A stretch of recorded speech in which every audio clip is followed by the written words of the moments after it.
नमस्कार मित्रांनो, मी तुमचा मित्र विक्रमादित्य. स्वागत आहे का तुमच्या नवीन व्हिडिओमध्ये. तर आज आपण जाणून घेणार आहोत कराडमधून व कराडच्या आजूबाजूच्या भागातून, जसे की पाटण, ईश्वरपूर, पेटनाका, शिराळा या भागातून आपण उज्जैनला कसं जायचं आणि कोणता रूट आपण वापरायचा जेणेकरून आपला प्रवास सुखद आणि दगदग फ्री हो. तर उज्जैनला जाण्यासाठी मोस्टली 2 रूट आपण कन्सिडर करू शकतोय.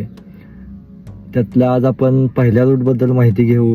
टोटल डिस्टन्स किती आहे, टाईम किती लागतो आणि त्यानंतर त्यासाठी टोल किती जातो, डिझेल म्हणा किंवा CNG पंप्स कुठे आहेत ह्याबद्दल आपण माहिती घेऊया. आणि हा प्रवास सकाळचा करायचा का संध्याकाळचा करायचा हे आपण या व्हिडिओमध्ये माहिती घेऊया. तर सुरुवात करूया आपण पहिल्या रूटबद्दल. तर पहिला रूट जो आहे तो जर तुम्ही कराड भागातून जर असाल तर तुम्हाला पहिला बेस्ट रूट हा आहे की तुम्ही डायरेक्ट कराड, सातारा, वाटा स्टेशन, लोणंद आणि त्यानंतर तुम्ही त्यानंतर मोरगाव, दौंड, अहिल्यानगर, वाळूंज आणि दौलताबाद.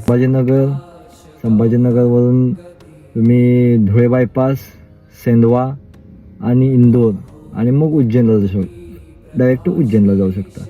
तर हा टोटल डिस्टन्स आहे 841 किलोमीटर.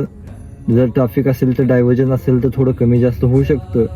आपण बेसिकली 841 किलोमीटरचा हा रूट आहे आणि त्यामध्ये जवळपास तुम्हाला सांगतो बघा, टोल जर तुम्ही पकडला तर टोल जातोय 1250 ते 1300 रुपयाच्या दरम्यान. तर हा एक जो रूट आहे याबद्दल आपण आज माहिती घेतली. तसंच नेक्स्ट व्हिडिओमध्ये आपण घेऊया पुढच्या रूटबद्दल माहिती. जय श्रीमंत.